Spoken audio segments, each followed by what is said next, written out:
Hey everyone, welcome to the show. Election Day, just 3 weeks from today. Can you believe it? In the final stretch, both campaigns are blanketing the swing states in the Rust Belt. The key battleground is Wisconsin with 10 electoral votes.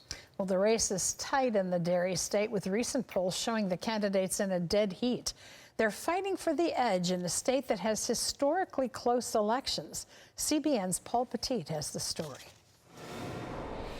While about 240 million people are eligible to vote in the presidential election, pollsters and campaigns are mainly focusing on voters in 7 states likely to determine the winner. That includes Wisconsin. Razor thin. That's how former Wisconsin House Speaker Mike Huebsch describes the likely margin of victory here in November. In Wisconsin, it absolutely will be thin, mainly because we're always that tight. This is a very important election. They all are. But this is one that has, I think, for those who are enthusiastic, those who are excited, those who are concerned about this election, they're going to crawl over broken glass, as we say, to make sure that they go out and vote. The question will be, will there be enough of either the Democrats or the Republicans in Wisconsin to come out and vote? And that's something that we just never know. According to our metric, which takes into account 4 election cycles worth of results, federal offices, statewide offices, Wisconsin is the most evenly divided state in the country. Here's an example of that. Former President Trump won here in 2016. President Biden took the title in 2020. Going back to the year 2000, 3 presidential elections have been decided in Wisconsin by less than a single percentage point. Wisconsin is a true swing state, and throughout the state, you'll see that even in legislative races and congressional races. And we're proud of that. We take pride in the fact that we like to get to know our candidates.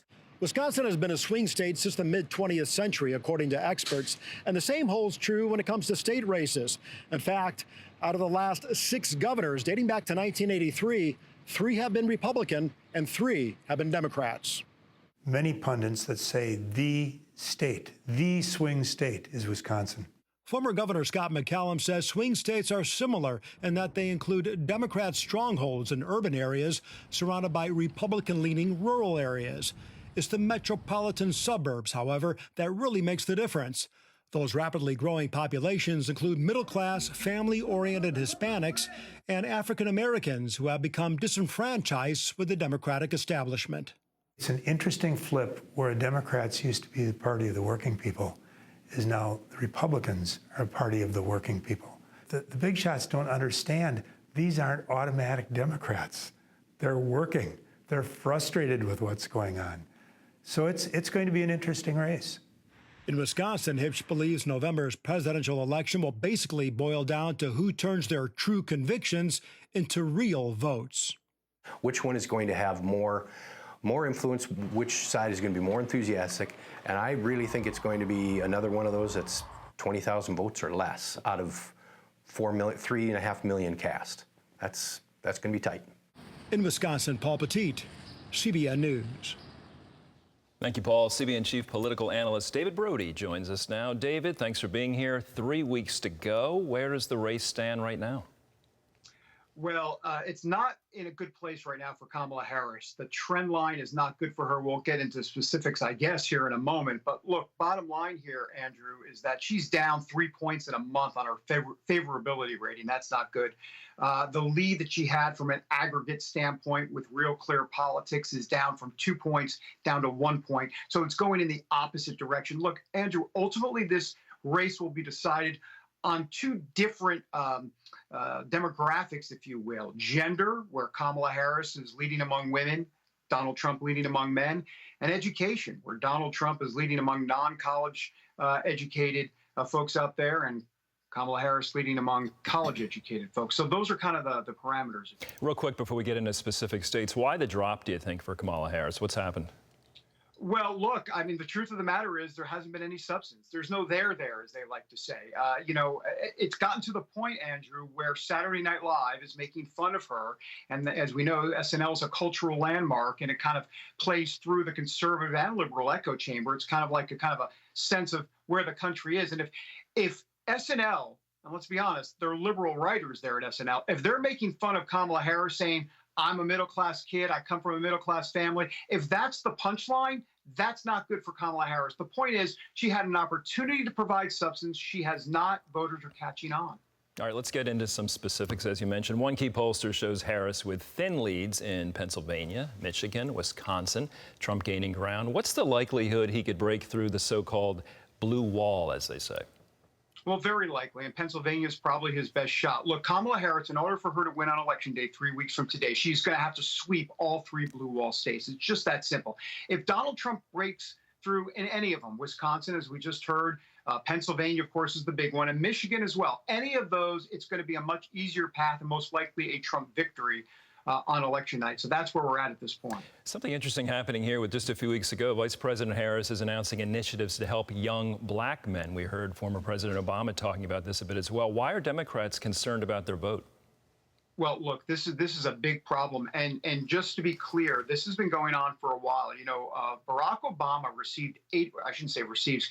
had an 81% differential between him and Mitt Romney back in the day in 2012 among black men, young black men, I should say, between the ages of 18 and 44, and that's where the drop-off has been because Obama had an 81% differential in a positive way. That is now down to 41% from 2012 to 2024 with Kamala Harris. In 12 years, the Democrat Party is losing young black men, 18 to 44, by now 40 points less than they were doing at their high water mark. It is a major problem. Look, the Obama coalition of 2008, 2012, done. Blown to smithereens, if you will. Donald Trump has changed the dynamic. Everything is different. It is now Democrats going after the college-educated, white, suburban, affluent crowd in the suburbs, and it's Donald Trump appealing to more Hispanics, more blacks, more even Gen Z as well.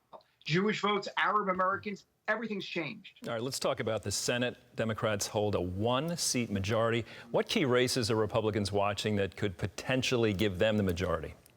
Let me make it very simple, Andrew. Montana and West Virginia, if they win both, and they're going to win West Virginia, that'll flip red. That means they need to win one more. And Montana, Tim Sheehy, the Republican, looking very good against the Democrat John Tester out there. So if they win those two, that's it. They'll have control of the Senate. If they can hold on to the seats that they are currently running in, Republican-held seats, like Ted Cruz, for example, in Texas. He's in a tough race. Rick Scott in Florida as well. They should win those. If they do, Republicans will have control. There's other ones as well.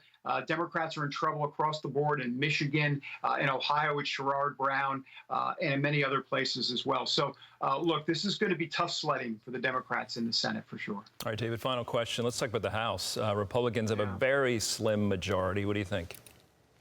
Harder for them to keep control of the House. They can do it for sure, but they're going to have to do well in places like New York and California. Those are a lot of key House races there. 26 or so. Out of all of the 435 races across the country, there are about 26 or so that are going to decide control of the House. Most of those, a bulk of those, are in New York and California. Here's the good news for Kamala Harris. Those are blue states. If abortion becomes a big issue, if the college-educated voters get out, and even if she doesn't win, it could help the down ballot races, and for them, the Democrats to control the House. So the Dems have a better shot at controlling the House than they do of the Senate or the White House. All right, David, appreciate your analysis as always. Thanks for being with us. You bet. Thanks, Sam. And I am sitting here with a Wisconsin native. You heard Paul Petit's story about Wisconsin. Yes. I guess your home state plays a vital role. They must feel very important there every election season. Well, they're diligent, let me say that. Hardy people, like the mail, rain, sleet, snow, or hail, they're going to the polls, and they'll go knowledgeable. So an important step. America will be watching what Wisconsin does.